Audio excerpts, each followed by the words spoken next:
Shabbat day. All praise and glory goes to the Most High. We can begin our class. And I say all praises to the Most High for this Shabbat day. And we want to glorify the Most High and give homage to His word, to His prophecies of events that's being unfolded. And my reader, my brother Yeshai, all right? We're going to begin our class. We're going to start off with Psalms, the 92nd chapter. We're going to give that glory and praise to the Most High for this Shabbat day. Psalms 92. Good. Psalms chapter 92. It is a good thing to give thanks unto Yahweh and to sing praises unto thy name, O Most High. Right. So this is what David is saying, and that's the true thing. It's good to give praise to the Most High name. All right. Read that verse again. Psalms 92 and verse 1. It is a good thing to give thanks unto Yahweh. That's right. It's a good thing to give thanks unto the Most High. Go ahead. And to sing praises unto thy name. And to sing praises unto his name. Go ahead. O Most High. O Most High. Continue. To show forth thy loving kindness in the morning and thy faithfulness every night.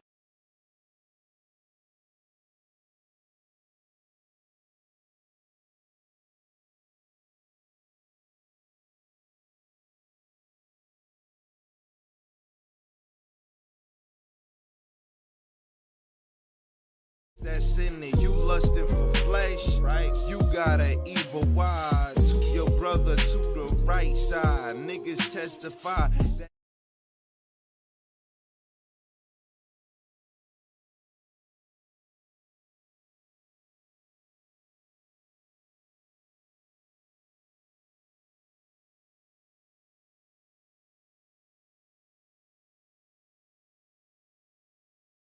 used in the ancient days.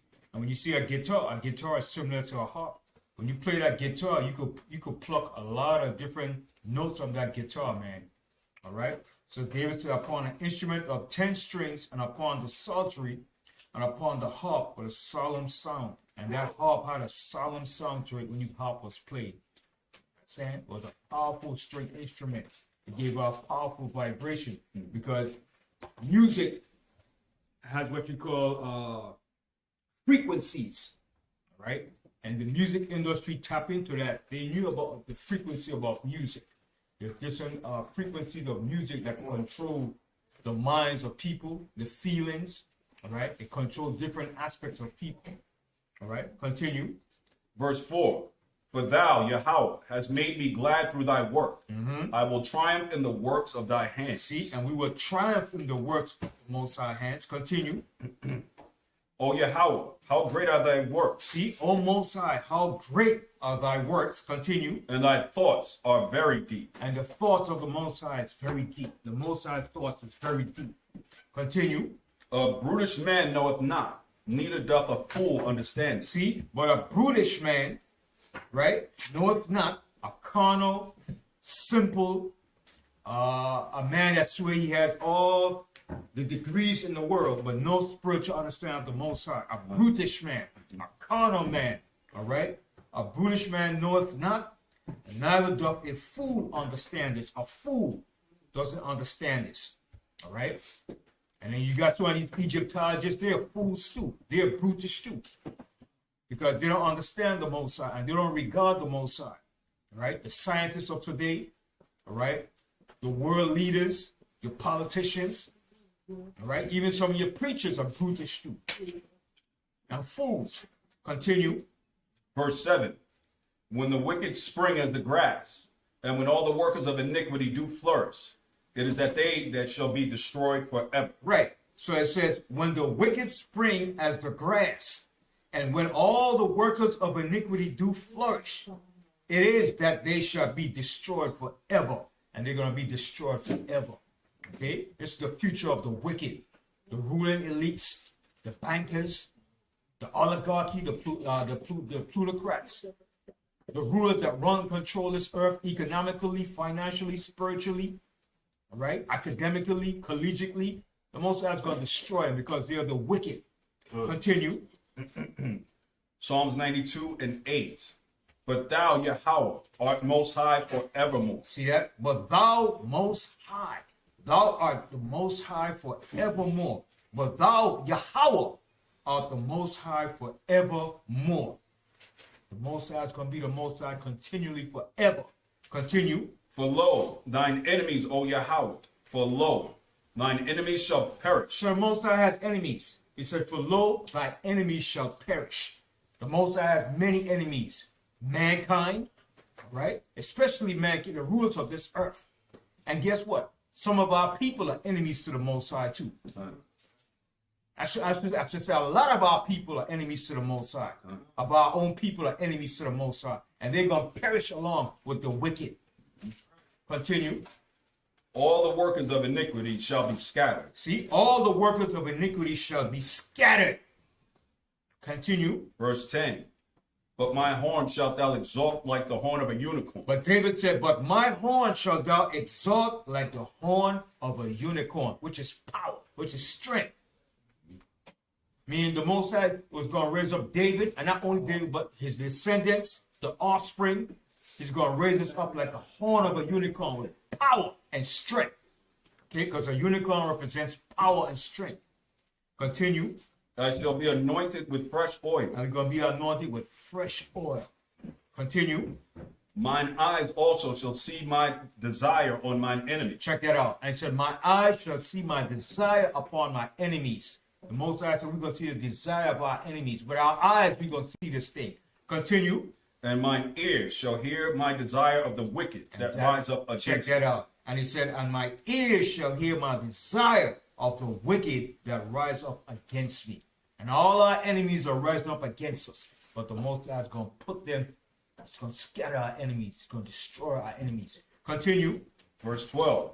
The righteous shall flourish like the palm tree. Check that out. So the Most High said, now the righteous is going to flourish like a palm tree. You know what's a palm tree? A palm tree is a strong, upright tree. That represents strength and power. The righteous shall flourish like a palm tree. Go ahead. The righteous shall flourish like the palm tree. He shall grow like a cedar in Lebanon. And he shall grow like a cedar in Lebanon. Why is the Most High always referring to the cedar of Lebanon? Because the cedar of Lebanon was a strong pine tree. Strong. Okay? And that cedar of Lebanon represents strength and power. It symbolizes power and long life. A cedar tree lives a long time. All right? And the Most High gives an example of that. He said, my people shall live a long life like a tree, like a cedar tree. Right? Because a cedar tree lives a long time, man. Okay? In California, they have what they call those redwood trees. Those trees live for hundreds and hundreds, maybe thousands of years, man. And strong, solid. Some are so big, you could drive a car right through those trees. They cut it out, and you could drive a car right through those trees, how big and strong they are. So those are all family to the cedar tree. There are many different families of the cedar. But the cedar in Lebanon, that's the one the Most High likes.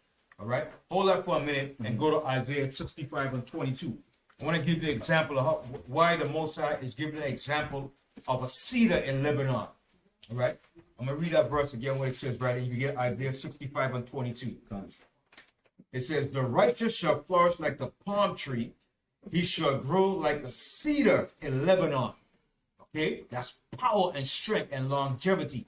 Read Isaiah 65 and 22. Isaiah chapter 65 and verse 22. They shall not build, and another inhabitant they shall not plant. So the Most High is showing us the future of us in our kingdom when we get back into our rulership in our kingdom. Continue. And another eat, whereas the days of a tree are the days of my people. So the Most High said, as the days of a tree, and that tree he was representing was that cedar tree. All right, go ahead.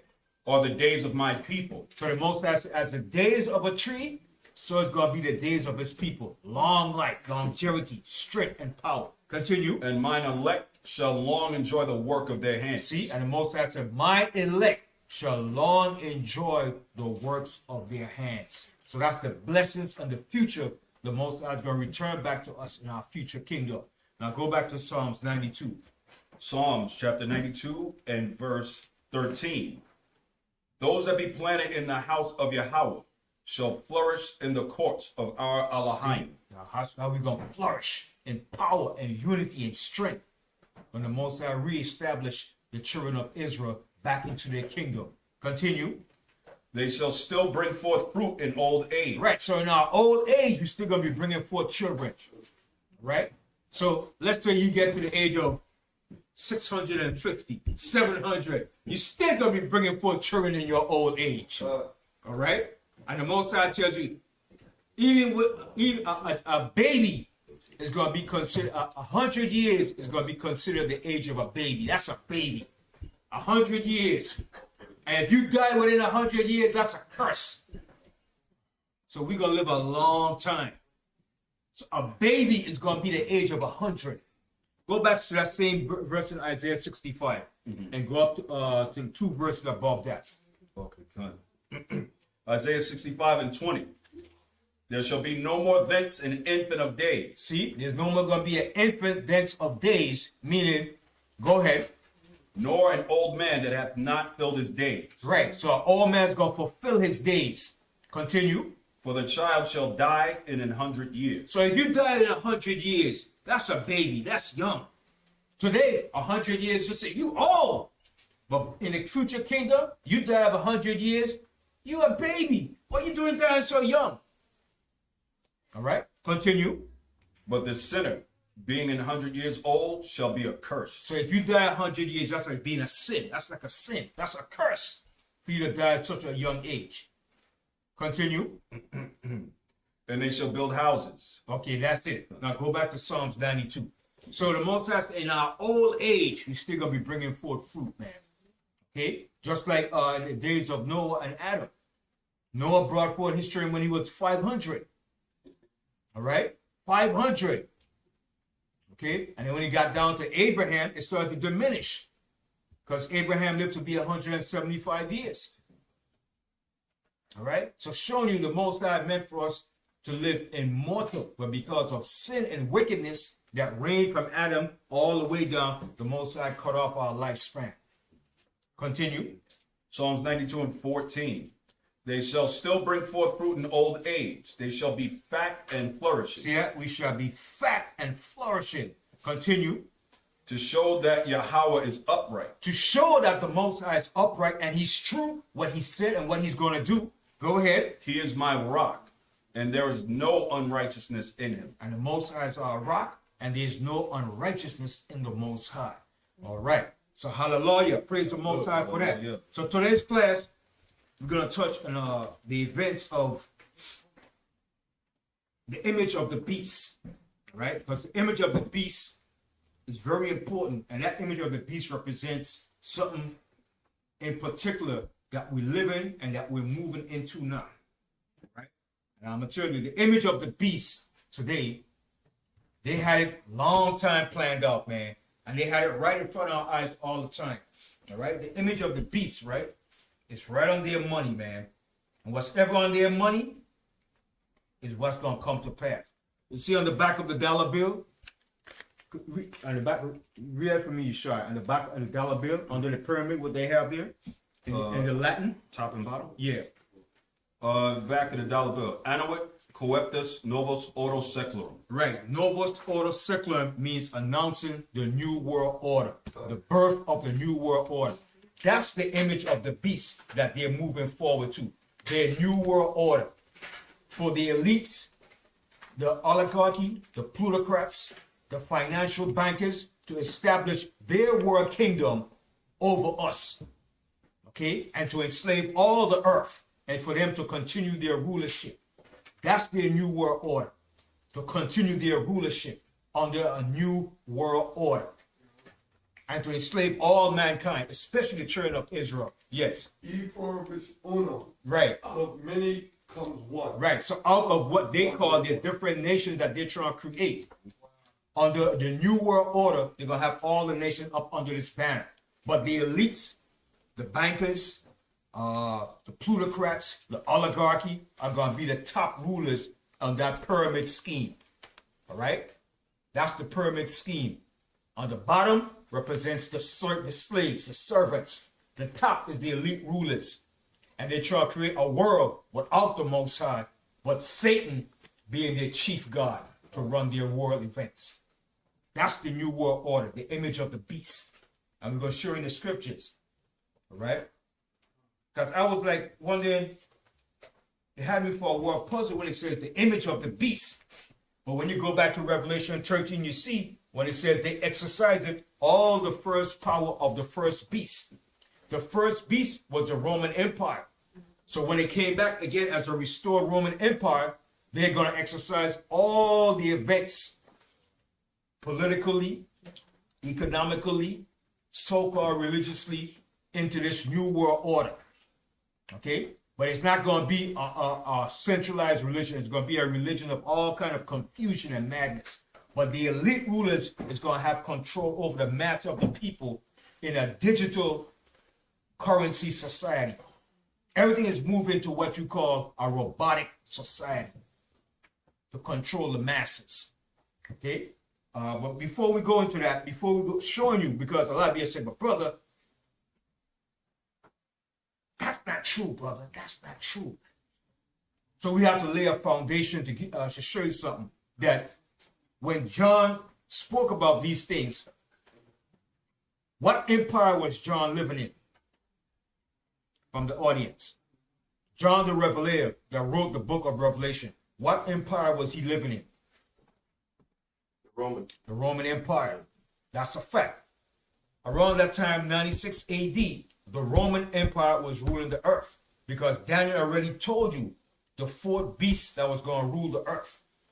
Right? He told you about the Babylonians, the Persians, the Greeks, and the Roman Empire, which was going to be diverse from all the beasts that ruled. So when the time came, when Yahushua was born, the Roman Empire was ruling. When John the Baptist was on the scene, the Roman Empire was ruling. When John Maccabees and his sons were on the scene, who was ruling at that particular time? Greeks. The Greek Empire. So when the Greek Empire came, which the Roman Empire absorbed the Greek Empire, the Roman Empire came into existence. From that time, even until this very day that we're speaking, the Roman Empire, which is the revised Roman Empire, is still ruling today.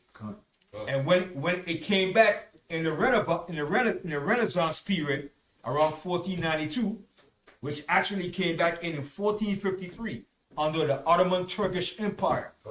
That was the empire that took over in the guise of the Roman Empire. But we're going to go into the scripture and show you some scriptures showing you, all right? So let's go to let's go to the book of Luke, the 2nd chapter. I want to show you something here in the book of Luke, the 2nd chapter. So we could paint a picture and show you what time we were living in from that time period to now. Luke, the 2nd chapter. And we're going to start from the first verse. Luke chapter 2 and verse 1. And it came to pass in those days that there went out a decree from Caesar Augustus. So it's letting you know who was ruling. Caesar Augustus. All right? This was the first Roman Empire. The first Roman Empire of the Roman Empire. Caesar Augustus. Okay? And he was born in 27 BC. No, actually, he was ruling from 27 BC to 14 AD. All right? And he was one of the greatest Roman Empire. During his time, he reformed the Roman Empire. All right? He developed networks of roads, courier systems, and he created an empire of taxation when he ruled. So he developed networks for roads, for the courier system. All right? He established where the roads for the Roman Empire, where the traveling could be better accessible, right? And he developed taxation in the Roman Empire. So this was the time of the Roman Empire when they was ruling. At this time, the Roman Empire was in existence when Yahushua was on the scene, when John the Baptist was on the scene, all right? So his true name was Gaius Octavius. Caesars were just title. Just like you have Pharaoh, presidents, these were titles for their names. But his name was Gaius Octavius. Okay? Caesar Augustus. He was ruling during this time. Continue reading. Luke 2 and 1. And it came to pass in those days that there went out a decree from Caesar Augustus that all the world should be taxed. And this taxing was first made when Cyrenius was governor of Syria. These were all Romans who were ruling over the different provinces of what you call the Middle East. Syria, Jordan, Israel, Egypt. They were reigning over all these different areas in what they call the so-called Middle East. But actually, in reality, there's no such thing as no Middle East. That was all what you call North Africa. Okay? Northeast Africa. I don't know where they get that term Middle East from. Okay? Continue. Verse 3. And all went to be taxed, everyone into his own city. So he created this taxation, one of the greatest taxation during the Roman Empire. And America took that same thing from their predecessor, the Roman Empire. Because America is an extension of the Roman Empire. Okay? All their symbols, all their Senate, the Congress, the different buildings, Financial the system. financial, everything is based upon the Roman Empire. Public. Right? The Republic, the Democrats, all the same thing. The Latin, the different terminology and words. Okay? It all goes back to the Roman Empire. Remember when you went to school, what did they teach us in school? Roman numerals. Roman numerals. What the hell we learn Roman numerals? Are we Romans? Yeah, we were Romans. Because what they're saying is we're going to keep our culture of who we are. We're not going to let it go. All right? When you look up the medical terminology, the law terminology, it all goes back to Latin, to the Roman Empire. Okay? So they let you know this is our culture, this is our history, and we're going to keep it strong. All right? Continue. Luke 2 and 4. And Joseph also went up from Galilee out to the city of Nazareth into Judea unto the city of David, which is called Bethlehem, because he was of the house and lineage of David, to be taxed with Mary, his espoused wife, being great with child. So even they were being taxed too. Okay? Just like we're being taxed today. But it's just another form of saying you're being robbed. But they make it into a law to rob you and justify it. Then when you don't comply and pay those taxes, who comes in? The IRS. Another gangster. That's the true gangster. He comes in like gangster every year. He said, okay, well, listen, we're going to send you a letter. You owe this amount of taxes. You could either pay it in installments, or you could pay the whole thing. But if you don't pay, we're going to put a lien on your account. We're going to seize your account and put a lien. You can't take no money out. That's what the IRS does. Okay? When Al Capone did all the crimes that he did, and there wasn't no way to bust him, how did it come by way of busting Al Capone? Tax evasion. The IRS said, okay, we got you, buddy. We got you now. And the IRS came even to Red Fox and took everything from him, took his ring off his finger. Okay? Joe Louis, the same thing. That's the job of the IRS, to rob, to tax you. Okay? Because remember, we're slaves in this setup. So they're going to tax you. All right? So from there, now go to Luke, the 3rd chapter. So that's the job of the IRS. Ben, Yes. In old times, they called it tribute. Tribute. But all they did was change the name to tax. That's it. Same Tribute. thing. You're a slave. Same. You're paying tribute. They have control over you. Now, some people say, brother, I don't pay no taxes, brother. I'm what you call, what's the term they use? Sovereign. But even if you say you're sovereign, you're still under tribute of the beast. In some form, fashion, you're under tribute to the beast. Because you still have to use his what? His money. His money. You got to use some form of his institutionalized system that he has set up. So you might say, well, I don't use the black man's dollar bill. I bought it. I use gold. You don't control the gold. You don't control the diamonds. He does. Remember, this is his rulership, the Roman Empire. They're ruling still. All right? So let's go to, Luke, the 3rd chapter. Luke, the 3rd chapter. Now in the 15th year of the reign of Tiberius Caesar. See, now he's showing you. So some people say, brother, the New Testament is not real. So why is it giving you history here of the Roman Empire and who was ruling? This was the second Roman Empire of the Roman Empire. The second ruler of the Roman Empire, Tiberius Augustus Caesar. Read that verse again.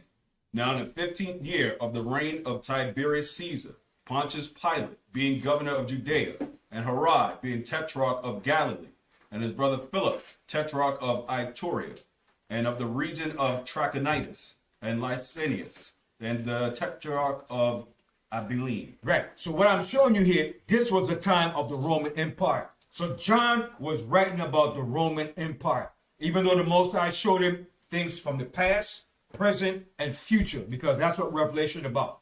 Past, present, and future. Could I add to that? Yes. The 15th year of the reign of Tiberius Caesar is 26 AD. Check that out. All right. And he died in 37 AD.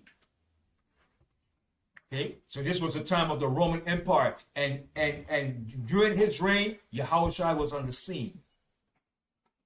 Right, and it tells you who was there: Pontius Pilate, being governor of where? Of Judea. The Romans were ruling over our land. Pontius Pilate was the governor. Okay, just like you had what's his name? Cuomo was governor of New York State. It was the same thing. All right. So now we're going to go into Revelation and leading up to what we're talking about, this new world order. That was their whole plan from the beginning, to reestablish the Roman Empire under the new world order, the image of the beast. Okay, so from there, let's go to Revelation, the first chapter. All right, let's go to Revelation, the first chapter. And we're going to start from the first verse. Revelation chapter 1 and verse 1. The revelation of Hamashiach Yahushua, which Yahweh gave unto him, to show unto his servants the things which must shortly come to pass. See? To show unto his servants things which must shortly come to pass. When that time when the Roman Empire was ruling, John was seeing and writing these things down. Continue. And he sent and signified it by his angel unto his servant John, who bear record of the word of Yahweh, and of the testimony of Hamashiach Yahushua, and of all things that he saw. Okay, now from there, jump down to the 19th verse. To the read the 4th verse here. Verse 4. John, to the 7 churches which are in Asia, grace be unto you, and peace from him which is, and which was, and which is to come. See, those are the phases that the Most High deals with. Past, present, and future. Okay? Prophecy deals with past, present, and future events. Okay? That's how the world runs. Past, present, and future events. Because, let me give you an example. All kingdoms that rule this earth, where did they get some of their understanding, customs, cultures, and behaviors from? From the Israelites. True, but they got it from previous kingdoms that ruled before. All right, just like the Roman Empire, where did they get some of their institutionalization and some of their customs from? Syria. And the Babylon. From the Babylonians too, and from Egypt. All right, because remember, Rome took down Egypt. They went down to Egypt too and took over Egypt during the time of Cleopatra. Okay. You hear about the Ptolemies, the Greek Empire. All of them took from different empires that ruled prior before them, and they took some of their ideas, customs, philosophy, and added to their rulership. All right? The Roman Empire took from the Greeks, they took from the Egyptians, they took from the Babylonians, they took from the Assyrians, and they combined it into their kingdom and created their rulership and kingdom. Just like America. America took from who? Rome. From Rome, and from who else? Greek. And from who else? Babylon. And who else? Egypt. And who else? Syria. And who else? Hebrews. And who else? England. Israel. Who? England. England. Right. That's their mother. They took a lot of their ideas and custom from their mother, the British Empire. Okay? Because England was the mother country over America before it got its independence. All right? So a lot of Americans are what? Are British. And not such thing as Americans. Right. They're all British. You just have an American accent and they claim they're American. Just like the people in Australia. Right? Yeah. Man, all of them are crooks. Yeah, all of them are crooks. All of them are murderers. Murderers. In exile. Yes, Murders Incorporated. All right? They're all crooks. Yeah, because who did the British send to Australia? A bunch of cutthroats and murderers. Yeah. And they went to Australia and killed and brutally savage and killed the people in Australia and said, well, Australians? How the hell are you Australian? Okay, the same thing with America. When they came over here, the founding fathers were all British descendants. Right? So every empire takes a piece from every empire that ruled before them. And then they create and put everything together, and then they come up with their own, they add from the different ideas and ideology and customs and ways of ruling a kingdom and create their own empire. That's what the Roman Empire did. But the Roman Empire became diverse from all the other kingdoms that ruled. What made the Roman Empire diverse from all kingdoms that ruled? What made the Roman Empire different from all the previous empires that ruled in the past? They let all nations come in unto them and be a part of their system. Right. And what else did the Roman Empire do that was different from the other kingdoms that ruled before?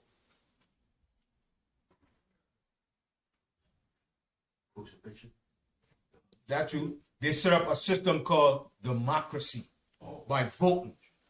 By voting to put in elected officials. Okay?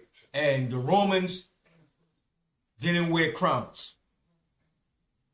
All right? Other empires wore crowns. Egypt, Babylonian, Persia, they wore crowns upon their heads. What did the Romans wear upon their heads? A wreath. Like leaves. Right. And they set up a government based on a senate, a republic, and what you call a so-called democratic to rule the people. But behind the scene, who's actually running things? It's the oligarchy, the plutocrats. But they give you an illusion that the people that's in the elected official are the one that's representing you and running the government. But it's not. Just like America. They have you believe that democracy, the form of government that's running things. But behind the scene, it's a ruling elite. Financial bankers. Family. Right? The money changes. Okay? The Rockefellers, the DuPonts, the Gettys. Okay? What's that devil name? His name represents Red Baron. Rothschilds. Okay? Red Shield. These devils run a whole lot of big corporations, banks, and everything behind the scene. Okay? They control the American government, the British government. Okay? Okay, I add something? Yes, yeah. Along with the democracy came the boule. Right. And the boule's job was to inform the hierarchy what the servants were doing. Right. Okay? So everything is a control. Like a pyramid, the bottom are the slaves. Then you keep going up to the top, you have different levels. And the top of that chain is the elite rulers. Yes, Brian. Boule is high price overseers to the black community. Right. High price. It's satanic. Yep. A lot of black people are a bunch of boulets over our people there. Okay? And anybody that's into that form of like your police, all right? Like that's why the mayor, why do you think he became a mayor so quick? Because he's part of the fraternal order. Right. Okay? It's a fraternal order of the Freemasons. Okay? So now let's Revelation, now jump to Revelation 1 and 19. So when we get to our points, we speed up and go into it. Revelation chapter 1 and verse 19. Write the thing which thou hast seen. So the Most High told John, write the things that thou hast seen. Okay, go ahead. And the things which are. And the things are. Okay, go ahead. And the things which shall be hereafter. And the things that's going to be hereafter. Okay, in the future. Now from there, go to Revelation 4 and 1. Revelation chapter 4 and verse 1. After this I looked, and behold, a door was opened in heaven. So this door was open in heaven. The Most High was showing John visions and revelations. Okay, go ahead. And the first voice which I heard was as it were of a trumpet talking with me, I'll turn that off. which said, Come up hither, and I will show thee things which must be hereafter. See, and I will show thee things which must be hereafter, into the future. Okay, so this is what he was showing John, the future of the Roman Empire. All right, now from there, let's go to Revelation, the 13th chapter. Revelation, the 13th chapter, because I want to go back over this here because I missed something when I was doing the last time. And I don't think we recorded because, all right, but let's start from the top. Revelation, the 13th chapter. So we know now that we're in the Roman Empire. John was in the Roman Empire, and he was writing about the future of this empire, the things that was going to take place. So he wasn't talking about the Babylonian Empire or the Persian or the Greeks, even though he referred to them in the reverse order. In this chapter here, he was letting you know about the kingdoms that ruled prior to the Roman Empire, but he's going to let you know this was the Roman Empire that was going to rule, and that was ruling at that time, and still is going to be in rulership when Hamashiach come to destroy. That's what the Most High was showing John. The empire that's ruling is the empire that's going to be in the end when I come to destroy. Okay? And it goes under their various names as the EU and NATO. They're all part of the Roman Empire. The revised Roman Empire. America too, Britain, all of them are part of the Roman Empire. Okay? Go ahead. Continue. Revelation chapter 13 and verse 1. And I stood upon the sand of the sea, and saw a beast rise up out of the sea. So he's seeing this vision of these beasts. Now we know beast represents kingdoms, rulership in the earth. All right? So, but how do we know beast is not talking about an actual beast, brother? A brutish person that doesn't understand scripture, that's talking about a beast. But we know, according to the scriptures, that beast is representing kingdoms. So in order to give people a better understanding, let's show them what beast represents in the Bible. Let's go to the book of Daniel, the 7th chapter. Because a brutish person and a foolish person who don't understand the spirit of the Most High or prophecies will argue and say that's a literal beast. All right? Daniel, the 7th chapter. And let's start from the first verse. Daniel chapter 7 and verse 1.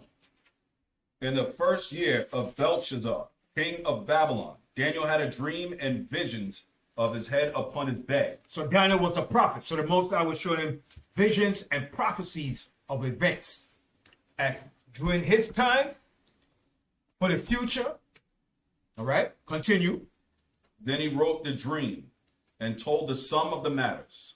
Daniel spake and said, I saw in my vision by night, and behold, the four winds of heaven strove upon the great sea. So it says the four winds represent the four kingdoms that's going to come upon that particular area of the great sea, which was the Mediterranean. And these four kingdoms are going to come from different parts, east, west, north, and take over that area of the great sea, the Mediterranean. The great sea is the Mediterranean area. Continue. Verse 3. And the four great beasts came up from the sea. So he said, four great beasts came up from the sea. Continue. Diverse one from another. Each one was different from the other. Continue. The first was like a lion. So he's giving an example. The first was like unto a lion, which was the Babylonians. When you go and check it out, the history, the archaeology, the lion represents the Babylonian Empire with Nebuchadnezzar and his sons and his grandsons. Continue. And had eagle's wings. And it had eagle's wings. That's what it represented. The lion with the eagle's wings on it. And the wings represents the power of it to take down kingdoms. Continue. I beheld till the wings thereof were plucked. And the wings were plucked, meaning they were destroyed, they were taken over. Continue. And it was lifted up from the earth, and made stand upon the feet as a man, and a man's heart was given to it. So this man represents Nebuchadnezzar, the great ruler of that empire. Continue. And behold, another beast, a second, like to a bear. So another beast came after him, after that Babylonian Empire, and the second was the Persian Media Empire. That's history. All historians know this. That's a fact. So Daniel was given a direct vision of world empires that was going to rule the earth in succession of time. Continue. And it raised itself up on one side. So it raised up itself on one side, came to great power. So the empire was shared by the Medes and the Persians. The Medes were Japhetic and the Persians were Shemitic. So the Medes ruled at one point, and then eventually the Persian Empire absorbed them and took over the entire rulership. Continue. And it had 3 ribs in the mouth. So it took down 3 kingdoms before that: Lydia, Babylon, and Assyria. So it took these empires down when the Persian Empire came into rulership. Continue. 3 ribs in the mouth of it, between the teeth of it. And they said thus unto it, arise, devour much flesh. So it devoured and took over. It said, arise, devour much flesh. It took down these kingdoms and ruled. And when the Persian Empire came to rulership, it had 120 provinces that it ruled from where? From Ethiopia to India. The Persian Empire ruled from Ethiopia all the way to India. The extent of their empire. Continue. After this I beheld, and lo, another, like a leopard. And after this leopard represents the Greek Empire, representing Alexander the Great. And all historians know this. So when they want to get a reference to history, they go right back to these prophecies to prove that these prophecies were accurate and came to pass. Alexander represented the leopard because he wore what? A leopard skin on his back. That was his trademark. Yep, a leopard skin on his back. And he took down all what you call the dark nations before him. He took down all of them, especially the Persians. He put a whipping on the Persians, man. Okay? He took down Babylon, Egypt. He took us down. All the dark nations that was in that era, he took them down and subdued them. Okay? Continue. Which had upon the back of it 4 wings of a fowl. The beast had also 4 heads. And he had 4 heads. Those 4 heads represent his 4 generals. When he died, he parted his kingdom, and his 4 generals ruled the known world. East, west, north, and south.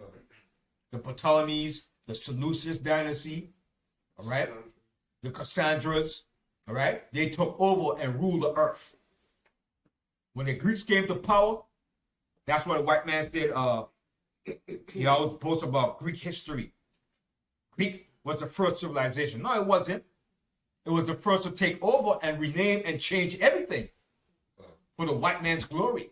Because when the Greek came to power, they took down all the nations and renamed the names, the landmarks of the nations and the people, and put Greek names over it. That's why today, when you read history, you read about nations having Greek names.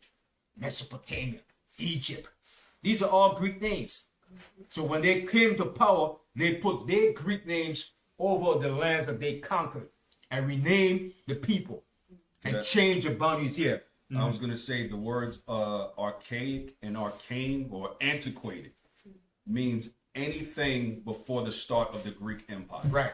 So their history, as far as they're concerned, starts from the Greek Empire forward. There's nothing that exists prior to them. And that's why the white man takes so much pride and glory in the Greco-Roman Empire. Yes. And that's why they call him Alexander the Great, but not the Greek. Great, the great. They call him one of the greatest warriors of time. And he was a great, you gotta give props where props is due. The man was a warrior. He took down nations, man. Okay? Yeah, you can't say the man was a punk. The man was a warrior. You have to give Jack his hat. You understand? If a man's a warrior, you gotta give it to him. Yes. Yeah, real quick, I want to say, and I looked at him and I studied, and I looked it up. He was only 4 feet 11 inches tall. Like Napoleon. You understand? So, yeah, all nations had great warriors of their own people. Even though Israel is the greatest warrior, but every nation had great warriors amongst them, man. You can't take it away, man. Right? He was blessed with a sword, too. Yeah. And he knew that. Yes. I just wanted to read 2 quick verses. Wisdom of Solomon, chapter 2, verse 8 and 9. Let us crown ourselves with rosebuds before they be withered. Let none of us go without his part of our voluptuousness. Let us leave tokens of our joyfulness in every place, for this is our portion and our lot is this. Right, and that's what the elites, the rulers of the earth, that's the way they think. All right, let's take control of everything, control all the voluptuousness, the wealth, the glory of everything before we die. That's the way they think. Yes, that's their thinking process, and that's their idea of the rulers of this earth. So Alexander, when he took over the earth, he conquered, and he said he did it in a short space of time, man. In 12 years, he took down all the known dark melanated nations of the earth. Okay? And he went up as far, all the way up as he went up to Afghanistan, all right, to India, okay? And that's the farthest extent that his kingdom went, to India. And he fought wars up in those areas. He went up all up to the mountain over there, what is called,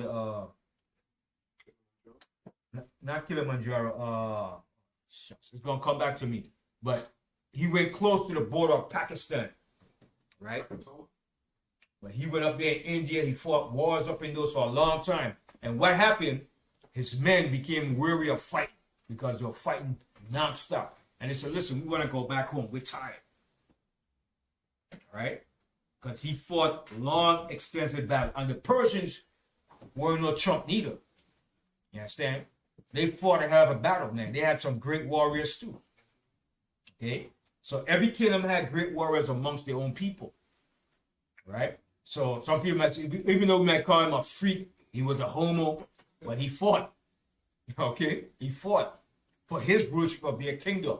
And he set that name for the generations to come after.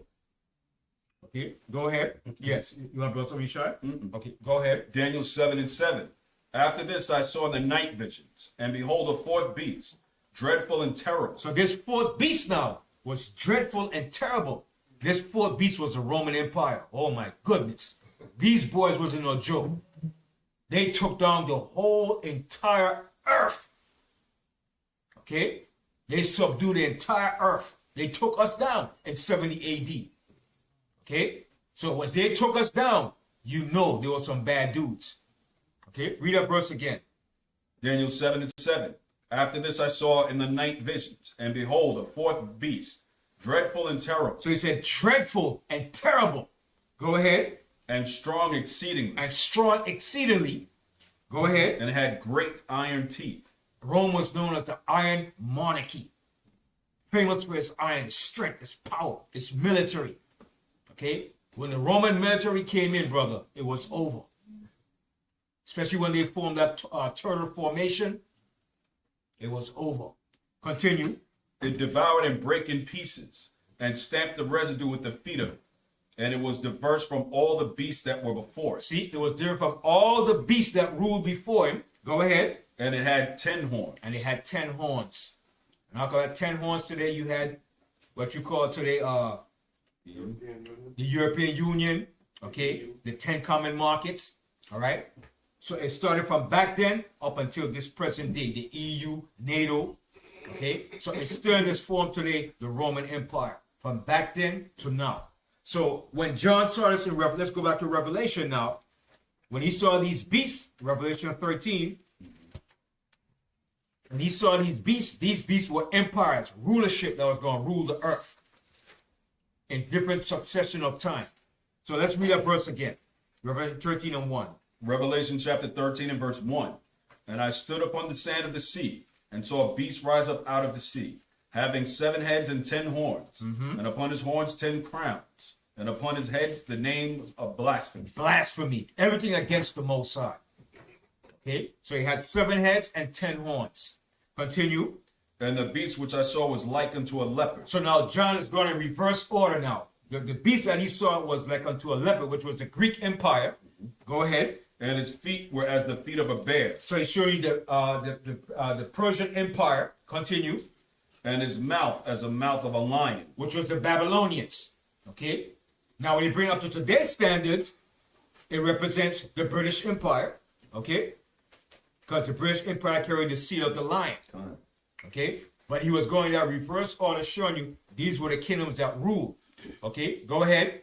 And the dragon gave him his power. And the dragon gave them their power. Satan gave them their power. Go ahead. And his seat. And his seat. Go ahead. And great authority. And great authority. So Satan gave them their power. The Most High allowed Satan to give them their power to rule this earth. Continue. And I saw one of his heads as it were wounded to death. So now John said, I saw one of his heads as it were wounded to death. The Roman Empire was wounded to death. It fell. Then it came back again as a revised Roman Empire during the Renaissance period, 1492. But actually it came back in 1453 under the Ottoman Turkish Empire. And then from there, everything stemmed from what you call Renaissance, the rebirth, where everything was changed, images, history, rulership of kingdoms were changed, names, dates, appearances of people, the looks of people, whitewashing of history, okay? The false image of what they call that Jesus Christ, Caesar Borgia, who were commissioned by the popes of Rome to go around the world and paint that image. So everything became whitewashed from this period in history. Okay? No more black history. No more black rulership in the earth. It's all a white European rulership in the earth. This is their rebirth. They're given their history. They're triumphant in the earth over the dark nations, particularly us as a people. You want to say something, Shai? Okay, go ahead. Revelation 13:3. And I saw one of his heads as it were wounded to death, and his deadly wound was healed. And that deadly wound was healed during the Renaissance period. Continue. And all the world wondered after the beast. And all the world wondered after this beast because it came back into power again. Okay? But prior to the Roman Empire falling, you had black rulers, black emperors that ruled in the 2nd century AD. Septimius Severus. Okay? Then you had Diocletian. Okay? Constantius, Valerius. These were all black emperors that ruled during that time period, during the time of the Roman Empire. So they took over the reign of European white Roman empires, and they took over that reign for a certain amount of time. And they all know Septimius Severus was black. They know that. They know that history, but they try to whitewash it. So during the 3rd century AD, from around 193 AD, you had these black emperors that ruled the Roman Empire. So when that empire fell, eventually it came back into existence again as a revised empire in 1453 as the Ottoman Turkish Empire that took over and ruled the known entire earth. Then about maybe 50, 40 years after, you had the Renaissance with the Borgias family, the Spanish, that went around and Christianized and Romanized the entire world with fake Christianity. All right, continue. Verse 4. And they worshiped the dragon which gave power unto the beast. And they worshiped the beast, saying, Who is like unto the beast? Right, who's like unto the beast? Okay, this empire was a dreadful empire. Continue. Who's able to make war with him? And there was given unto him a mouth speaking great things and blasphemy. Lies. Lies. Great lies. Okay? Speaking against the Most High. There is no God. If God is a God, he looks like us. He has to be white. Anything that represents white represents God. Anything that represents righteousness has to be white. Continue. And power was given unto him to continue 42 months. Right, which comes out to 3.5 years. Okay, continue. And he opened his mouth in blasphemy against Yahweh, to blaspheme his name and his tabernacle. And they've been doing it from back then up until the same present day that I'm speaking. Continue. And them that dwell in heaven. And those that dwell in heaven, who? Are the angels. Okay, they make fake white images of angels looking like white babies. Okay, continue. And it was given unto him to make war with the saints. And they did. In 70 AD, they made war against us. Hold that, and let's go to Luke, the 21st chapter. They made war against us, the Roman Empire.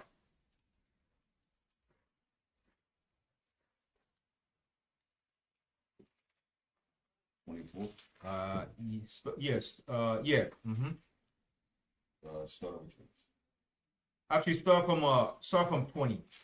Okay. Luke 21:20. 24? Luke 21 and 20. Yeah. Yeah. Luke chapter 21 and verse 20. And when ye shall see Jerusalem compassed with armies, Whose army was this? The Roman armies, the Roman Empire. Continue. then know that the desolation thereof is nigh. Then let them which are in Judea flee to the mountains. Right. So where were these mountains that we flee into? Africa. Right. And some parts of some was fleeing to Masada. Okay. Continue. And let them which are in the midst of it depart out. And let not them that are in the countries enter thereinto. For these be the days of vengeance, that all things which are written may be fulfilled. But woe unto them that are with child, and to them that give suck in those days. For there shall be great distress in the land, and wrath upon this people. Right. So that's what it said. They made war with the saints. From then up until this same day, they still were making war against us. Continue. And they shall fall by the edge of the sword, and shall be led away captive into all nations. And Jerusalem shall be trodden down of the Gentiles, until the time of the Gentiles be fulfilled. Right. So when it says until the times of the Gentiles be fulfilled, what does that mean? Till their rulership is over. Till their rulership comes to an end. Okay. So the Roman army, they destroyed Jerusalem and cut us off. Okay. Now from there, go to Luke 19 to Luke. Ben, Yes. by Amalek and the Christians and the Ottomans being in Israel now, they still trying it down. Right. From that time period, from the time of the Ottoman Turkish Empire. Because the Ottoman Turkish Empire was nothing but white boys. Some became Jewish, some became Muslim, some became Christians. That came up from the Ottoman Turkish Empire. All right. Luke, the 19th chapter, and start here from Luke 19:41. Luke chapter 19 and verse 41. And when he was come near, he beheld the city. So when Yahushua beheld and came near to the city, go ahead. And wept over it. Yahushua wept over Jerusalem because he foreseen the great destruction of our people and what was going to happen to us and to Jerusalem. Continue. Saying, if thou hadst known, even thou, at least in this thy day, the things which belong unto thy peace, but now they are hid from thine eyes. So he was speaking to the elders and rulers of our people during that time because they were blinded and ignorant too. Continue. For the day shall come upon thee, that thine enemies shall cast a trench about thee. So he said, your enemies. He didn't say friends. He said, your enemies. Go ahead. Shall cast a trench about thee, and compass thee round, and keep thee in on every side. Right. He was going to put a siege or embargo on Jerusalem. Continue. And shall lay thee even with the ground, and thy children within thee, and they shall not leave in thee one stone upon another. Right. So every stone of every building was cast down in Jerusalem when the Romans came and destroyed our city. Go ahead. Because thou knewest not the time of thy visitation. All right. Now go back to Revelation. And read that 7th verse again. Oh, Revelation. Yeah. Revelation chapter 13 and verse 7. And it was given unto him to make war with the saints and to overcome them. See, and he did overcome us. Go ahead. And power was given him over all kindreds and tongues and nations. And power was given to him over all kindreds and tongues and nations. So when you say you're sovereign, you're not really sovereign because the Roman Empire is still ruling over you. They still have some form of control over you. Somebody tell you, I'm sovereign. I don't depend on the white man. You might depend directly, but he's still controlling and ruling every aspect of the earth. Economically, financially, okay, militarily, academically, collegiately. When you want to get any form of approval, you have to get his approval of certificates. Yeah, you go. Yes. Just like with his mandates, whatever you got, he doesn't have to accept what you got, and he can write a law Right. or mandate. Or override, right. Right. Gotta remember that. So if you say, okay, well, I'm going to be my electrician. To be a certified electrician, you have to get what? His license. Anything. You still have to go through him. So you're not really sovereign. You're sovereign when you're in your own land, having your own autonomy, your own gold, diamond, military, and rulership. That's when you're sovereign. You're not sovereign when you're the next man's land. Okay? And he's ruled over you. Yes. I just want to say quickly that they want to get us to turn away from the Most High spiritually when we know we got to study to show ourselves approved under Him. That's all I want to say. Yeah, but that's not the point I'm saying. Yeah, I know, but I'm saying. Stick with me now.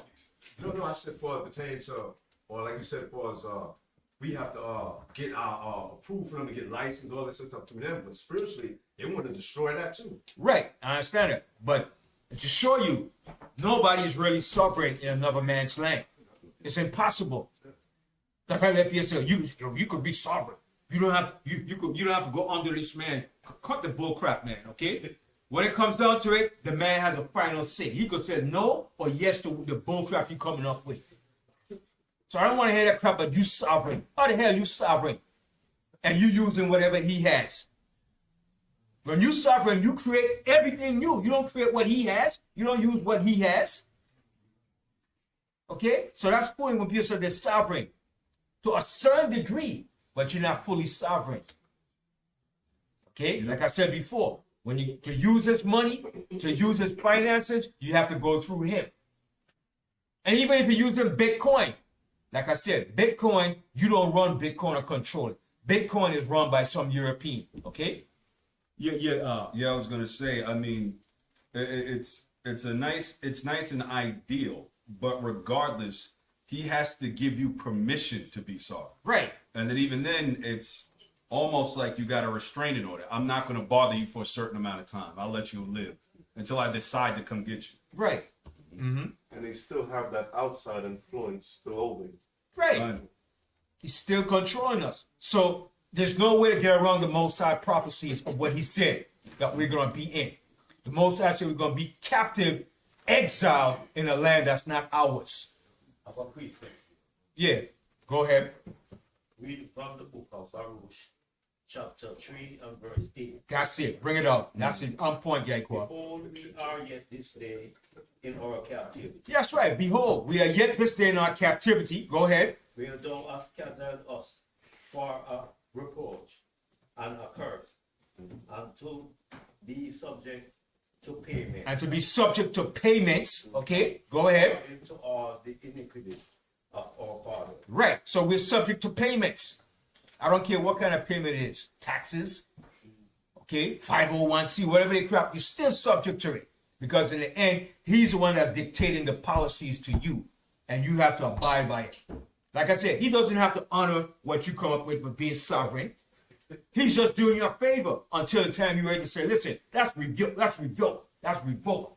Yes. You know, when you say it like that, what it really suggests too that this is how the shackles were removed from our hands and feet. Right. You understand? What he did, see, this man is so kind and crafty.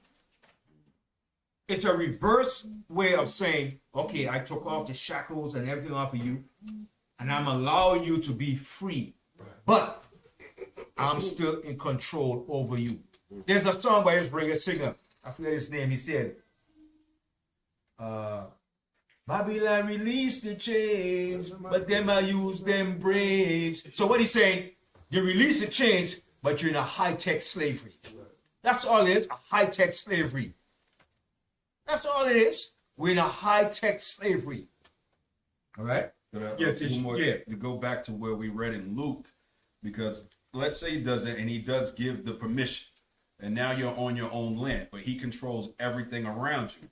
We just read in Luke, it says, for the day shall come upon thee that thine enemy shall cast a trench about thee and compass thee round about and keep thee in on every side. So you're going to be there and they're going to be waiting for the word to step in. And they're just going to surround you.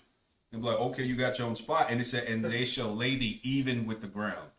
So Right. even though you're by yourself, they're going to sit there and wait until the word is given, and then they Right. step. And when you go back to that same verse, when you bring up to today's standard, that the practice that they use today is called what? When they put a siege around your country, what is it called? Embargoes. That's the same tactics they got from the Roman Empire. Embargoes. Instead of going to war by killing you physically, they do what? They starve you out. Wait you out. Take away your resources, your money, and your wealth. So they let you sit and starve. Okay? That's a cruel, vicious way. That's a different tactic of warfare against people, man.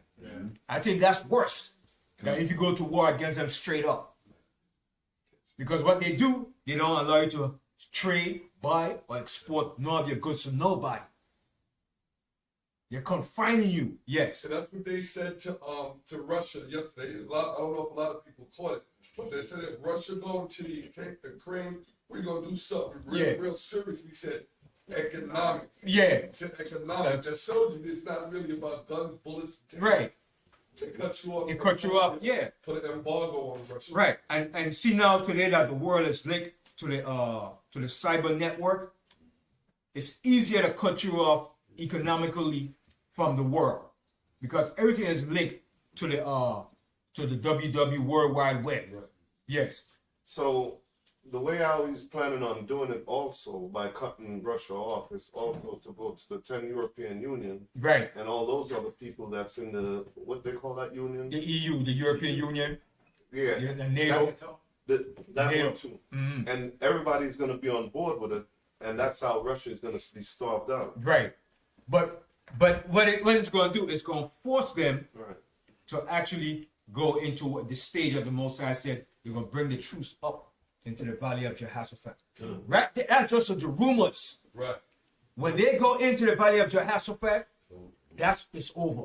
That's that's the end time. But what they're just doing is just rumors. It's building up. It's just fanning the flames. Right? Because Russia is going to go along with it to a certain degree. You understand? And America is talking all that talk, but they don't really want to go to war against Russia. They don't. Okay? Because all of them is up under that same protocol of the New World Order. Russia might say, well, but Russia is falling in line with the New World Order too. Yes. But this is just like how prophecy come to life. Like you said, rumors and rumors. Iran talking, all they do is talking right now. So that makes it a rumor, especially if it's not seen on the eastern, on the western hemisphere. Right. If we heard about it, it's just a rumor Right. until it happens. Until it happened. But when you see them go down into that valley of Jehoshaphat, Right. it's not no more a rumor. That's the real thing. That's when it's getting heated. Okay? Continue. We would 8. Revelation 13:8. And all that dwell upon the earth shall worship him, whose names are not written in the book of life of the Lamb, slain from the foundation of the world. And that's what people is worshiping this beast. Okay, go ahead. If any man have an ear, let him hear.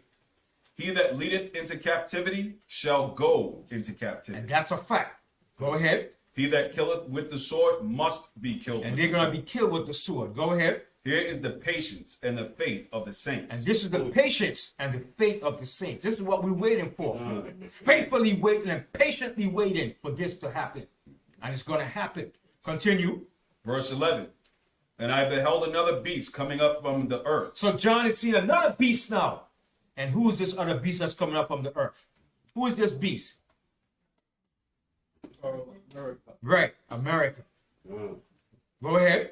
And he had 2 horns like a lamb. So he had 2 horns like a lamb. Now you know horns represents power.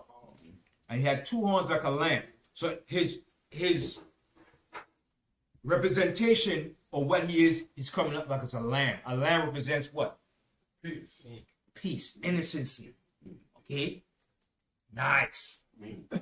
So America has come as a peaceful kingdom. But what's going to happen in the end? Go ahead. And he spake as a dragon. And he spake as a dragon, meaning he's bringing out draconian laws and ways. Now he's doing the same thing his empire did before him. And he spake as a dragon, speaking with deceit, with lies. with evil intents. Okay? Because today, right, they say in the Constitution, they made what? Certain amendments. The First Amendment right, the Second Amendment right, freedom of religion, freedom of this. Are they respecting those rights now? No. So now they're speaking like a dragon. How is it you don't respect religious mandates, but you said religious freedom? So they're going against what their Constitution said. They're going opposite to what they started up as saying they were, as a peaceful nation. Now they're really showing their true colors of what? As a devil, the dragon. And that's the state that we're in now. Continue. Verse 12. And he exercises all the power of the first beast before him. See? And he exercised all the power of the first beast that was before him. So exercise means to do what? To do what? To do it. To do what the empire before him was doing. So he's bringing back everything that the empire did in the past. He's bringing it back to life now. So he's going to bring forth what? His new world order. Continue. And he causes the earth and them which dwell therein to worship the first beast. See? And that's exactly what he's doing. He's going to cause the whole entire earth to go back and worship the first beast that was before him. Continue. Whose deadly wound was healed. Whose deadly wound was healed when it came back into power. The revised Roman Empire. Continue. And he doeth great wonders, so that he maketh fire come down from heaven on the earth. And he's doing great wonders, man, with his technology. Okay? And how do he make fire come down from heaven? Nuclear bombs using his ELF. All right? Electromagnetic lasers. Okay? Laser technology. That devil has perfected that thing, man. That laser technology. And he's going to use that to fight against the return of Yahushua, but to no avail. To no avail. Because he knows that's what the angels use too. The angels use laser beam effect. He went into all this here. Satan showed him how to fight this warfare against the angels. But he's not going to win. But what Satan didn't show them is how they were going to win this battle. He gave them the idea and technology how to fight the war, but they're not going to win. All right? Because they got their plans to fight against the Most High and the angels. It tells you in Revelation, the 12th chapter. There was war in heaven. They go fight against the angel and the return of Yahushua. Continue. And maketh fire come down from heaven on the earth in the sight of men, and deceiveth them that dwell on the earth by the means of those miracles, which he had power to do in the sight of the beast. Right, because he had that power from Satan. Go ahead. Saying to them that dwell on the earth, that they should make an image to the beast. That they should make an image to the beast. Back then, in the beginning stage, an image to the beast was what? Back in the early part of the Roman Empire, what was the image to the beast that they made? Eagle. The eagle and what else? The image of Caesar Borgia. Oh, yeah, correct. All right. That was the image of the beast that they created back then. Right. Okay? But today's standards now, you're going to see that image is something different. Continue. And deceiveth them that dwell on the earth by the means of those miracles which he had power to do in the sight of the beast. Saying to them that dwell on the earth, that they should make an image to the beast, which had the wound by a sword and did live. And he had power to give life unto the image of the beast. So he had power to give life unto the image of the beast. And that power came through who? Satan. And who else? Physically. Who gave authority for all religious Oh, the Pope. edit? The Pope. To the papacy. To the popes. Right. He gave the decree. And the decree went out to all what you call the Catholic Church. Because Catholic means what? Universal. That's the church that was ruling the entire earth, the Catholic Church. And the Pope gave the decree or the edit. He made certain edit and it went forth. That would be the papal bull. Yeah, right. The Pope gave the decree and all the churches under the cardinals, the priests followed that edit that the Pope decreed. Okay, continue. That the image of the beast should both speak and cause that as many as would not worship the image of the beast should be killed. And how did that happen? How was that created? Crusades. Right, through the Crusades, the different ministry of the churches, the Vaticans, the Jesuits. Okay, so they imposed and forced that, and they caused the image to speak. How did the image speak? Through the lying preachers. Okay. Yes. And through television and radio. Through television, when that came further down the line. But back then it was what? Through the decree, word of mouth, through the popes, carried out through the different archbishop, the Jesuit priests that set up in those areas. And they gave life to the image of the beast. When they made an image to it, when they made paintings, drawings. And then when they went out to different parts of the world and said, this is the image, worship that image. So they gave life to it. They had power to give life unto the image of the beast. Continue. Verse 16.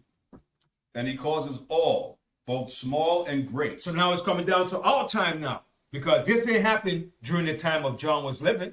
It didn't happen 400 years ago. It didn't happen 100 years ago. But now it's coming down to the time that we're living in now that this is going to happen. Continue. And he causes all, both small and great, rich and poor, free and bond, to receive a mark in their right hand or in their forehead. See, and that mark is the chip. The mark of the beast. That's the chip. That RFID, radio frequency identification chip, that he's going to place in people's hands. I'm going to play a video here. I wish I could get it set up on the monitor. But this was done in 1990. I want you to listen good to it. It's a song too. But they're telling you exactly what was going to be promoted and brought out in the future. Go ahead. Verse 17. And that no man might buy or sell. See, now it's going to what? Economics. Right? It's going into a digital currency system now. That no man might buy or sell. Go ahead. Save he that had the mark or the name of the beast. And the name of the beast. Okay? The mark is that chip. All right? And the name of the beast is the new world order. Okay? Go ahead. Or the number of his name. And the number of his name. Go ahead. Here is wisdom. Let him that hath understanding count the number of the beast. For it is the number of a man. And his number is 666. Now, I want to show you this here, right? Like I said, on the dollar bill, you already have the symbol, Novus Ordo Seclorum, the New World Order. That's the New World Order. Okay? Now, listen good at this here now. It's probably about maybe 10 minutes. But I got it from Yawabal. He sent it out. And I told him, like, damn, this a hell of a gem you put out there. All right? And it was from 1990. But listen to the contents of it. It's amazing, man. And whoever made this song knew exactly what was taking place, what was going to take place in the earth.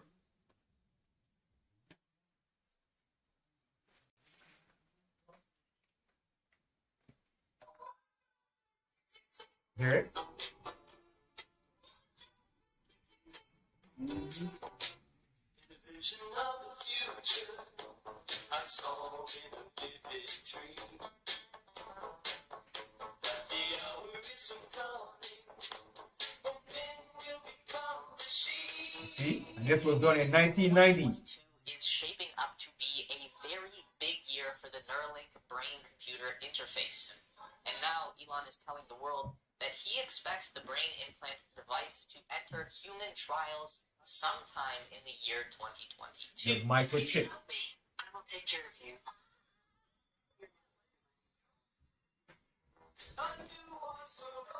See? New World Order. Has changed. Our ways have changed.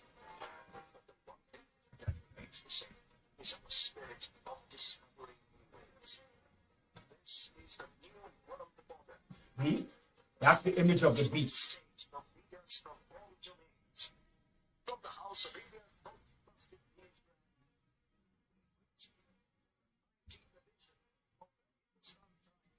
Leadership.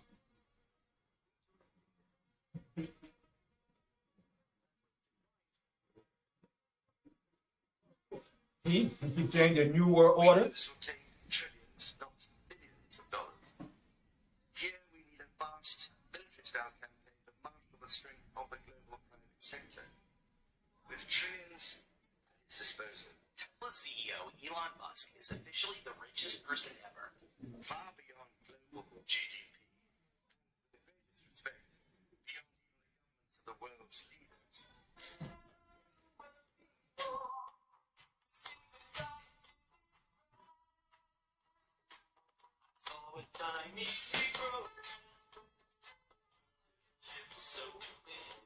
The chip is so thin. Elias Boatberger goes to work. He doesn't need ID. And he doesn't need money. In fact, much of what he needs to get through the day is hidden right there, just below the surface, in his hand. Can I touch it? Yeah. Yeah, it's like rice. Embedded in his hand is a microchip that serves as his keys, his ID, and his wallet. Yeah, it's a little chip.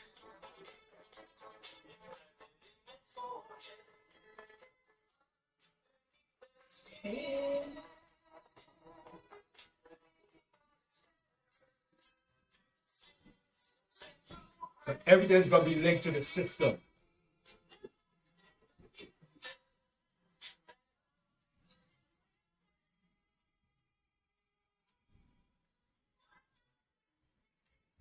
You see? Watch out for 666. So what it's showing you, this is a new world order where everything's gonna be digitally set up. All right? Everything's gonna be computerized in the system to keep you track. All right? And what the link up to that is what? The precursor to using what? What he called the vaccines today. That's the stage that is being set to get you introduced by getting familiar with getting shots, booster shots and vaccines to work up to that final climatic where he gives you that final mark of the beast. All those components are in the vaccine. That's going to be linked to the system. Yes. That's like a form of domestication, right? Right. And control over the people. Oh, let me Yes. add something to that. Yes. So 2 things happened in 2013 under Barack Obama. There was a thing of the being able to patent human beings, and this was with altering of the DNA. And the second is, I'll read it here, the Brain Initiative. I remember when he gave that speech. It says, in April 2013, the president announced the launch of the Brain Research through Advancing Innovative Neurotechnologies Initiative. So prior to the president coming out, this was already set up to happen. Yep. They just finally made it happen. Right. And who was the first president to make this speech on the New World Order? Let me see if the audience right here knows. Bush Senior. Right. Bush Senior. And he said it before they went to war against Iraq. Right. All right. He said, this is the New World Order. So that's the image of the beast that they're trying to promote and get to that point. To create the New World Order. And the New World Order is what? What is the New World Order basically? What is the New World Order? The audience. What is the New World Order basically in one word? Total control. Total control over the masses of the people, enslavement of the people, right? To bring about all his high tech, his economical, political, and fuse it into one world power run by the elites, the plutocrats, the oligarchy, and the financial bankers, enslaving all the people in the earth, and to rule without the Most High, to have a rule where Satan is their God in the earth. Yes, Yeah, Lord, right. Obama, when he was president, he said yes, because you people do not know how to take care of yourself. Yeah, you need to be governed. You need to be governed. governed. Totally. Right. And that's their whole objective. And they got that from who? Where did they get that concept from? What empire did they get that concept from? Babylon. Roman. I see Babylon. Grecian. What was the first ruling empire in the earth? Roman. No. Egypt. They got it from Egypt. From Egypt. On the dollar bill. Look at the dollar bill. Where does everything goes back? To Egypt. The pyramids. The all-seeing eye. That all-seeing eye in the pyramid was the eye of Horus. The eagle represents the prince of Egypt, the bird of Egypt. All that concept goes back to Egypt. They got that from the Egyptians. The Egyptians were the same way. Everything you see the white man doing today, the Egyptians did. Okay? The Egyptians were a bunch of devils too, man. They weren't no nice people, man. They enslaved us. They hated us. And they felt that the whole world and everything belongs to them and everybody was their subject and slaves. They had the same mindset. They're a bunch of elitists, proud, arrogant. That's why the Most High said, when the Most High go to Zechariah, I'm sure it's Zechariah, when the Most High said for the families, and the first one the Most High singled out was who? Egypt. Because they were the proudest and most arrogant bastards that hated the Most High and the Most High people. Let's go to Zechariah and share real quick. And the white man is taking all of his ideologies and customs and practice from ancient Egypt. Zechariah, the 14th chapter. Let me show right here. So they get all this straight from Egypt. Because the Egyptians were a bunch of devils too.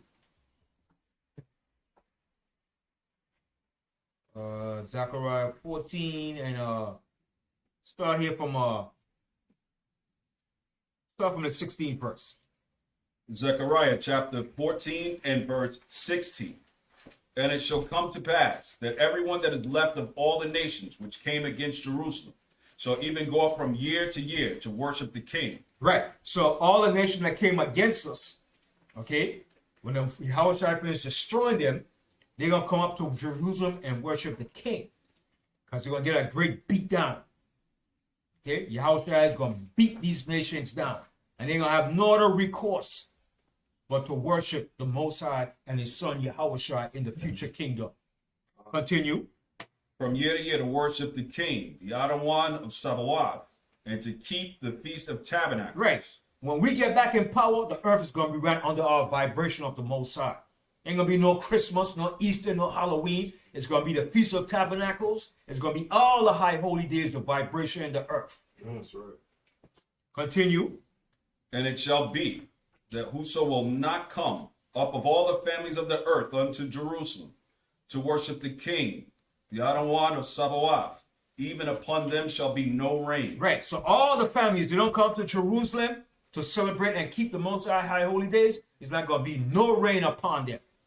Continue. And if the family of Egypt go not up. See, so the Most High singled out Egypt because they are the proud bastards.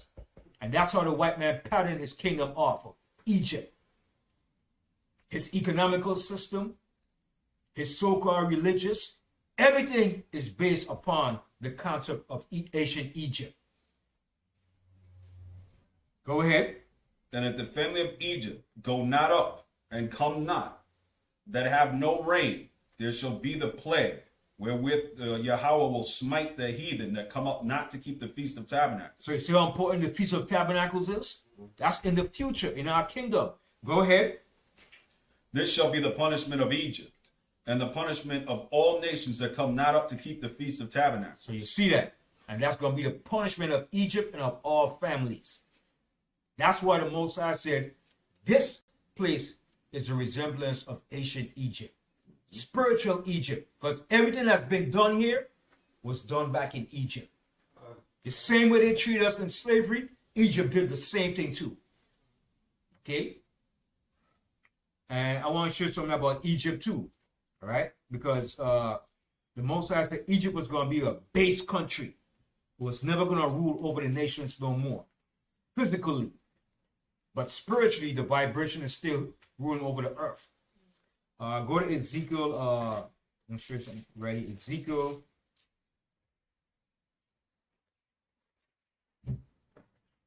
Ezekiel 29. Ezekiel 29. And we'll start here from the 12th verse. Ezekiel chapter 29 and verse 12. Actually, you know what? Start from the 9th verse. Ezekiel 29 and 9. Ezekiel 29 and 9. And the land of Egypt shall be desolate and waste. And you see, it is today, right? Egypt is desolate and waste. So the same thing the Most High did to us, he did to them too. So Egypt is desolate and waste. Continue. And they shall know that I am Yahweh, because he hath said, the river is mine. And that's what the Pharaoh said. The river is mine. The river was like a god to them. The Nile River, that was like a god to the Egyptians, the ancient Egyptians. Continue. The river is mine, and I have made it. And that's what he said. I made it because they diverted the river. They diverted the flow of the river. That's what the Egyptians did. Okay? Continue. Behold, therefore I am against thee, and against thy rivers, and I will make the land of Egypt utterly waste and desolate, from the tower of Cyrene even unto the border of Ethiopia. Right. And it's desolate. There's no rulership in Egypt. There's no power in Egypt. Most High made it desolate because of their pride and arrogance against the Most High. Continue. No foot of man shall pass through it, nor foot of beast shall pass through it. Neither shall it be inhabited 40 years. At that particular time, Most High said it's going to be desolate for 40 years. From the time that the Babylonians took it over and destroyed it, it was going to be desolate for those 40 years. Continue.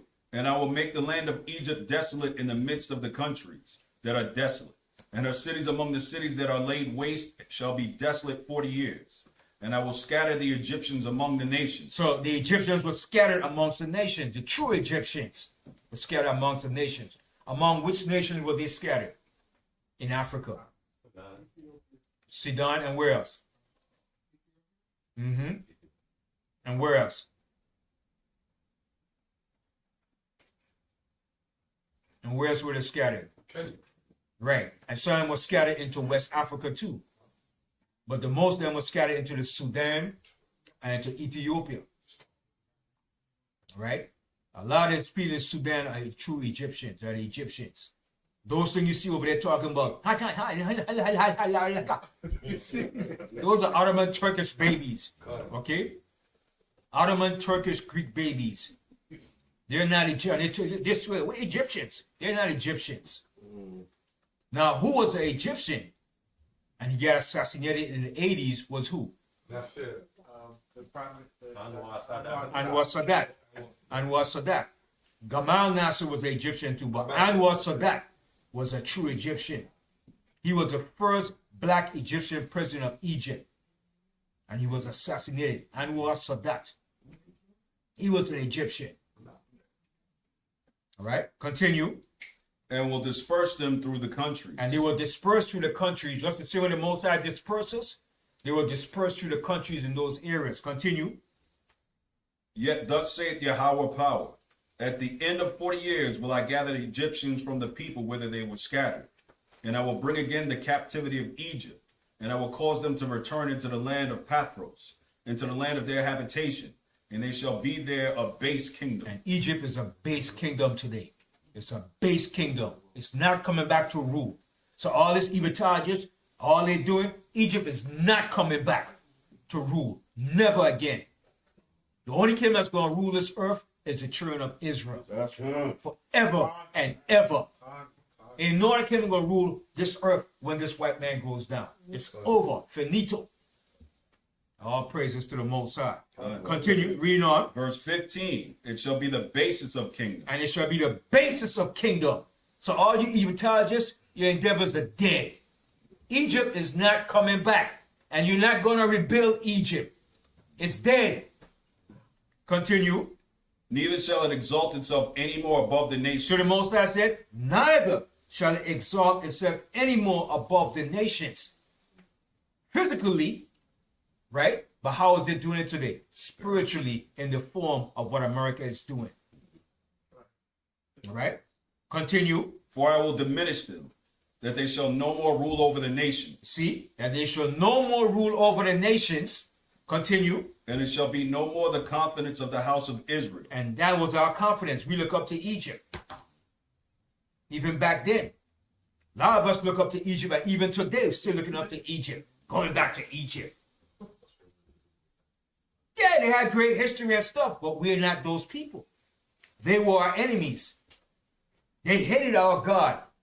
They made mockery of our God. And that's why the Most High in turn made mockery of their gods when he brought the plagues upon them. Continue. Which bringeth their iniquity to remembrance, when they shall look after them, but they shall know that I am Yahweh, the power. That's right. All right. So with that, what time is it? 1:30. Before I close off the class, anybody have any questions? Oh, I do have comments, or one. anything? I wanted Yes. to expound on that. I looked more into that brain initiative, right? So it says in April 2013, the president announced the launch of the Brain Research through Advancing Innovative Neurotechnologies Initiative, a bold new initiative focused on revolutionizing our understanding of the human brain. So what year did I say it was? 2013. Pay attention to that. The Brain Initiative is one of the administration's grand challenges, ambitious but achievable goals that require advances in the science and technologies. Since the president announced the Brain Initiative, dozens of leading technology firms, academic institutions, scientists, and other key contributors to the field of neuroscience have answered his call and made significant commitments to advancing the initiative. Top neuroscientists also have developed a 12-year research strategy for the National Institute of Health, NIH, to achieve the goal of the initiative. So it said the initiative is 12 years. What's 12 years was 2013. 2025. That's 3 years off. That's the initial goal. That's the goal they're trying to reach to. All right. So they pushing for that. That's the initial goal of their new world order, and it's going to be fused with also what you call transhumanism. All right. So they pushing all their goals and their endeavors, and they have a certain time period to fulfill that, because they know the time is short. Their rulership in the earth is short, but they want to relive it by reestablishing and bringing forth their new world order. So that's the image of the beast, the new world order. Yes. I was watching a video that you did recently, and I think you was talking about the 400 years. And I just noticed something here that I believe this is where you got this, where you were saying in the video that Ethiopia was owned by the Egyptian, even from one side to the other, towards the Nile River. Right. And I realized, is this where you got it from here? Partly to here, and from history to here. Okay. Yeah. Thank you. Yeah. Because Egypt was a vast empire, and their empire stretched into even way up into past Israel, going to Syria, up in that area. All right. I remember Nubia was down in the Sudan area, and a lot of their captives came from Ethiopia. Remember, when Egypt was ruling, Ethiopia and Egypt was always in rivalry for their rulership. I remember Moses was a general in the army, and he fought against the Ethiopians. One of his wives was an Ethiopian, right? So when Moses fought against the Ethiopians, they came bringing gifts and was subject to the pharaohs of Egypt. Right. And you had, I think, two Ethiopian pharaohs that ruled Egypt too. One was what's his name? I forgot his name. Shishak, which is also in the scripture, and out of Pharaoh. But you had Egyptian pharaohs that ruled. So when they ruled for a time period, the Egyptians will come and take them off the throne and take back the rulership in Egypt. So Ethiopia was also part of Nubia too. Ethiopia and Sudan were all part of Nubia. So they were rivalry for that rulership. And when you read about Shishak in the Bible, Shishak, also known as Shishak, he was an Ethiopian ruler right after during the time of Solomon. So Ethiopia was in link with Egypt too, and they fought against Ethiopia and they enslaved them too. That's where they got their gold and riches from Ethiopia, the Egyptians. The Egyptians were some cool people too, man. They don't believe that they were just lovey-dovey type people. They conquered nations, man. They butchered and bust nations down, man. You understand? And when the Hyksos came and took them down, that spoiled their whole reputation as an empire. Because the Hyksos went in there and crushed it. The Hyksos took over and crushed the empire and ruled it, man, for almost 200 years. That's why when they came back with a fury and a vengeance, man. They said, you Hebrews got to get the hell out of it. We're going to enslave you in Egypt, man. And they push out the Hyksos. So during the time of Joseph, those were Hyksos pharaohs. That was the one that you was just saying that they lived beside Gershon, right? Right, in Goshen, yeah. Goshen. Right, the Hyksos were foreign rulers of Egypt. They were not native Egyptians. So when Joseph was in Egypt, those were the pharaohs that was ruling Egypt. They were Hyksos pharaohs, not true native Egyptian pharaohs. Oh. You understand? The true native Egyptian pharaohs came after they kicked out the Hyksos when Joseph died. That's why I said there was a pharaoh that knew not Joseph. That's when the real Egyptian pharaohs came back into power after they kicked the Hyksos out. And they said, you Hebrews, you're going to catch it under us. We don't give a damn what power you had under Joseph or the Hyksos. You got to go. This is ours and we're taking it back. Because remember, we rule in the lower parts of Egypt, which is known as the Goshen, Nile, Delta Valley area. Right. So when the true Egyptians came back in, they came back from Upper Egypt, Right. and they took over both Upper, Lower, and Middle Kingdoms. Right. And they took it over and Which ruled. is what verse 10 actually talk about right there. Right. In verse 10 there, Right. that's when they came back into their full glory. When Joseph was in Egypt, he ruled in the lower parts of Egypt under the Hyksos. The Hyksos live in an area called Avaris, in the same area that we had. So when the true native Egyptians came back, they came back from Upper Egypt. So you know Upper Egypt is the southern part of Egypt. Lower Egypt is the northern part of Egypt. So when they came back, they took over both Upper, Lower, and Middle Egypt. They took it over from the Hyksos, right? So that's when Joseph ruled. Joseph ruled during the time of the Hyksos, not under the true native Egyptians. Right. Yes. Yeah. I just want to say that thank people for the lesson. But I think it's interesting how they talk about all these things that are supposed to be happening to people, and I was just wondering, like, is there any way for before this time for people to get their stuff together? Well, like the scripture said, you had you had 10 virgins, 5 were wise and 5 were foolish. Some of our people will get themselves together, and some are, and some just going to remain ignorant and willingly ignorant. Some was born to die. Like I said in that movie, it's a good day to die. Some of people just made to be put to death. It's sad to say, but that's reality. Most I said, let the multitude perish that was born in vain. All right? So some of our people is going to get it together and some is not. Those that are wise is going to understand what the scripture is saying, and they're going to prepare and get themselves together. That's what a wise man does. That's what Solomon said, thou sluggard, go to the ant and watch the ant, how the ant operate. He's giving an example how the ants move. So there are people that doesn't have no leader, but they organize and they work and they network. You understand? Can you read that? Yeah, Second read Esdras? yeah. Mm-hmm. Second Esdras chapter 9, verses 21 and 22. And I saw and spared it greatly, and have kept me a grape of the cluster. The grape of the cluster is a certain vine of the Most High's elect. That's the grape of the cluster. Continue. And a plant of a great people. See, and a plant of a great people. Go ahead. Let the multitude perish then. See, let the multitude perish then. Which was born in vain. Which was born in vain. Go ahead. And let my grape be kept. And let my grape, the elect, be kept. Continue. And my plant. For with great labor have I made it perfect. See? So that's the elect. So some of our people, like I said, 2/3. It's a shame, but that's the way it's supposed to go down. Because our people refuse instruction. They refuse knowledge. They reject the Most High. They love this world. Most High said, love not the world, nor the things of the world. Right?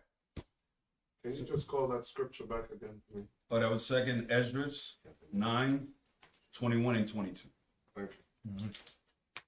And yes. The recording that you did, you said it came out in the 90s? In the 90s, 1990. What was the name of it? Watch out for the 666. Who was it by? I don't know, but it beats so good. Watch out 4, then 6, 6. Yeah, the beat is so yeah. All right. Reading that scripture, Yeshua in Proverbs, what Solomon said, go to the ant. I think it's Proverbs 4. Go to the ant, thou sluggard.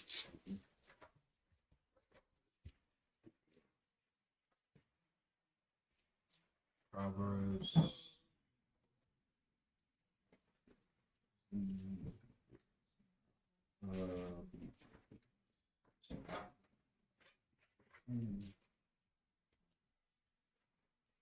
I think it's Proverbs. Let's see. Yeah, I'm gonna take a spool.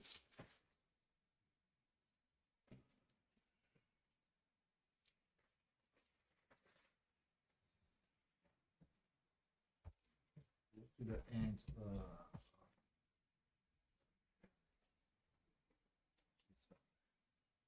6. 6th chapter, right? Yeah. Okay, yeah, starts at verse 6. You want me to start at 6 or go before? Proverbs 6 and 6.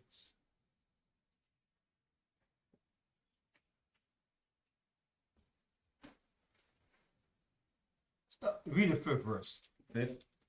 Proverbs chapter 6 and verse 5. Deliver thyself as a roe from the hand of the hunter. So everybody know what's a roe, right? You know what is a roe? Like a deer. It's like a deer. All right, go ahead. And as a bird from the hand of the fowler. Go to the ant, thou sluggard. Consider her ways and be wise. So you're giving go to the ant, thou sluggard, because you know an ant is not lazy. An ant is constantly busy. Every time you see an ant is constantly moving, doing something, working. All right, go ahead. Which having no guide. Which have no guide. Go ahead. Overseer or ruler. You don't have no overseer, no ruler. All right, go ahead. Provided her meat in the summer. Provided her meat in the summer. In the summertime, that ant is gathering, working, and collecting food. Go ahead. And gathereth her food in the harvest. And gather her food in the harvest. Go ahead. How long wilt thou sleep, O sluggard? When wilt thou arise out of thy sleep? Yet a little sleep, a little slumber, a little folding of the hands to sleep. So shall thy poverty come as one that travaileth, and thy want as an armed man. Right. So, he's giving an example. Some of our people, it's going to be like that, and some it's not. And that's why Yahushua gave the parable of the 10 virgins. 5 were wise, and 5 were unwise and foolish. All right. So everything is planning. Even in the military, have a saying you use all the time. It says, "Poor planning leads to what? Poor performances." PPP. Everything is planning and preparation. Right. So we got to be wise. We got to be sober and watch what's taking place in the earth. But we know overall, the Most High is going to provide and take care of us when we make the right and initial steps to walk in the path of the Most High. But get me Proverbs 16 and 19, because sometimes you have to rely and trust in the Most High to guide your path. Because sometimes your mind might have your own ideas what you want to do. All right? Proverbs 16 and 19. Proverbs chapter 16 and verse 19. Better it is to be of a humble spirit with the lowly than to divide the spoil with the proud. Proverbs 9 verse. Oh, 9? Yeah. A man's heart deviseth his ways. See, a man's heart deviseth his ways. Your heart have its own device, what you want to do and things you got planned. Right? Go ahead. But Yahweh directeth his steps. But the Most High directed your steps. So the Most High has the future plan for us. We don't have our own future plans.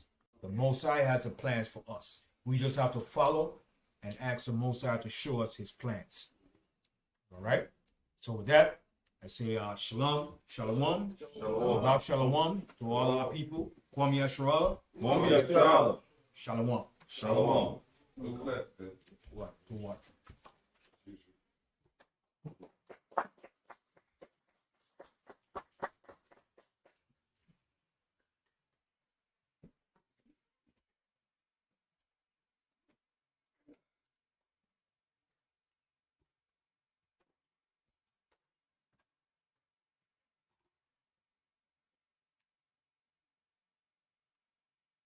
into that page with the Brain Initiative.